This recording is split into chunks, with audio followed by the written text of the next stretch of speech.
I can't pinpoint exactly when things started to break down between my wife, Carla, and me. At the time of writing this, we'd been married for 25 years. The first decade felt genuinely good, full of promise, laughter, and shared purpose. But somewhere along the way, it began to unravel. Not in one dramatic explosion, but through subtle, corrosive moments that accumulated like rust on iron. It wasn't just the occasional sarcasm. It was the way she mocked me in front of her friends, smirking at my opinions, interrupting me with a chuckle like I was a child, not her husband. First, I told myself it was just teasing. That's what couples do. But after a while, the jokes lost any affection and became routine humiliation. Our intimacy faded gradually, vanishing like mist. By our 20th year, it had all but disappeared. I never brought it up.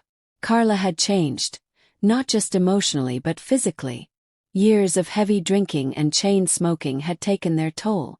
She gained considerable weight, and her once vibrant appearance dulled under the effects of it all. Watching her move in bed became unsettling. Her body, once so familiar, now seemed foreign.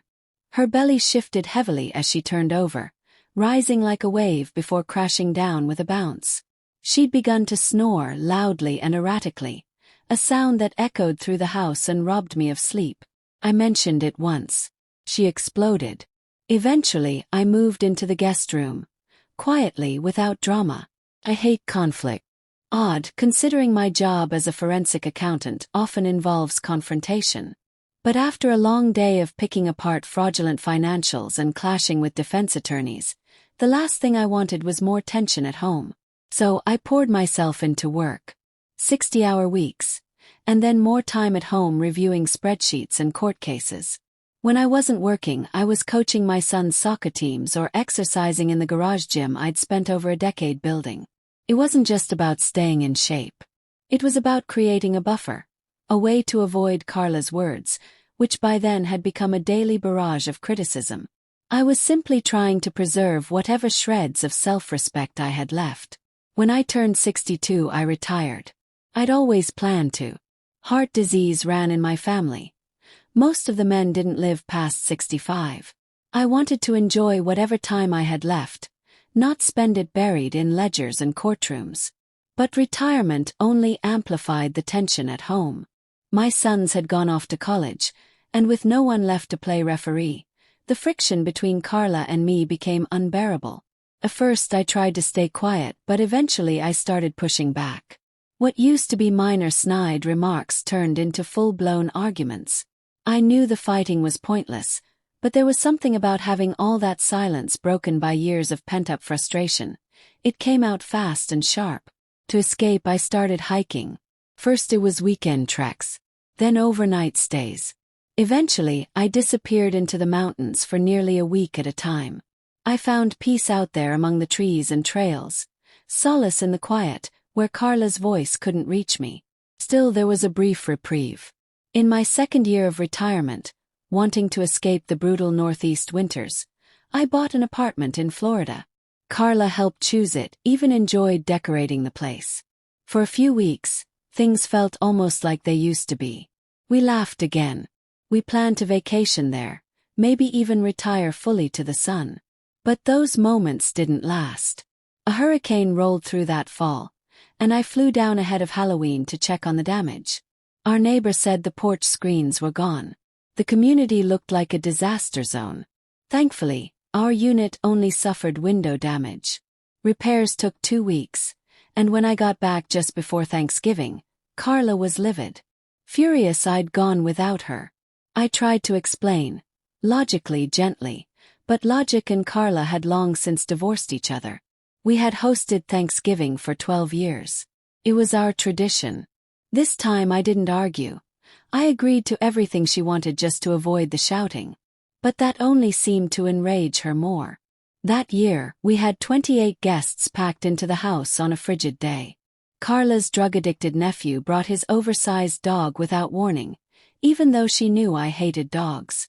That beast treated our furniture like chew toys and tried to eat the desserts we were setting out. Despite our dysfunction, we'd always been a good kitchen team. I handled the turkey and potatoes. Carla did the rest. But not this year. This year, the dog licked plates in the dishwasher while we worked and jumped at the table. I lost my temper and yelled. Carla yelled at me for yelling at the dog. She treated me like a fool, a child, in front of my brother and the rest of the family. Couldn't take it. I left the house without saying goodbye to anyone. I ended up at a bar a few blocks away. Some place I'd visited maybe 4 times in 2 decades, and never alone. I didn't get drunk. I just sat there for hours, sipping beer after a couple shots of whiskey, nursing my anger. When I finally came home, the house was dark. Everyone had left. My sons had texted me, worried. I assured them I was fine, packed my things in the guest room, and before the sun rose, I was already on the road, headed back to Florida. Carla didn't even try to stop me.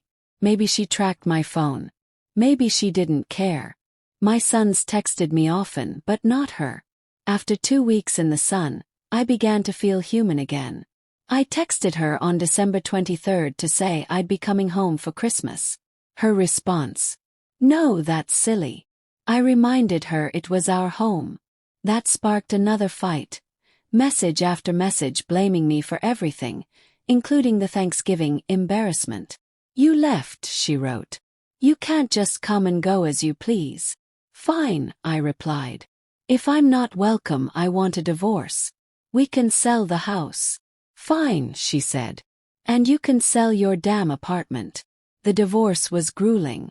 She got half my retirement fund. Stung. But by summer it was over.